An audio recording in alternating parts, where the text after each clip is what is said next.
રાયે પુદુચેરીના અપ્પા પેથિયાસ્વામી મંદિરમાં પૂજા અર્ચના કરી. કેન્દ્રીય ગૃહ રાજ્યમંત્રી નિત્યાનંદ રાયે પુદુચેરીની મુલાકાત દરમિયાન થિલાસુપેટા ખાતે આવેલા સુપ્રસિદ્ધ અપ્પા પેથિયાસ્વામી મંદિરની મુલાકાત લીધી હતી. પુદુચેરીના મુખ્યમંત્રી એન રંગાસ્વામી દ્વારા નિર્મિત આસ્થા કેન્દ્ર પર કેન્દ્રીય મંત્રીએ વિશેષ પૂજા અર્ચના કરી આશીર્વાદ મેળવ્યા હતા. તેમની આ મુલાકાત સમયે સ્થાનિક વહીવટીતંત્રને ભારતીય જનતા પાર્ટીના વરિષ્ઠ આગેવાનો પણ ઉપસ્થિત રહ્યા હતા.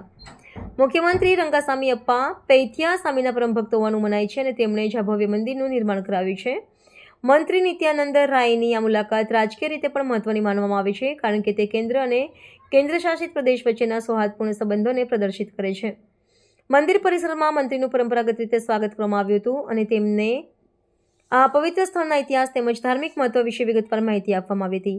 પૂજા વિધિ પૂર્ણ કર્યા બાદ કેન્દ્રીય મંત્રીએ મંદિરની શાંતિ અને આધ્યાત્મિક વાતાવરણની પ્રશંસા કરી હતી. તેમણે આ પ્રસંગે રાષ્ટ્રની સમૃદ્ધિ અને નાગરિકોના કલ્યાણ માટે પ્રાર્થના કરી હોવાનું જાણવા મળ્યું હતું. આ મુલાકાત બાદ તેમણે પ્રદેશમાં ચાલી રહેલા વિવિધ વિકાસલક્ષી કાર્યોની સમીક્ષા કરવા માટે મુખ્યમંત્રી અને અન્ય ઉચ્ચ અધિકારીઓ સાથે બેઠક પણ યોજી હતી, જેમાં સુરક્ષા અને વહીવટી પ્રક્રિયાઓ પર પણ ભાર મૂકવામાં આવ્યો હતો.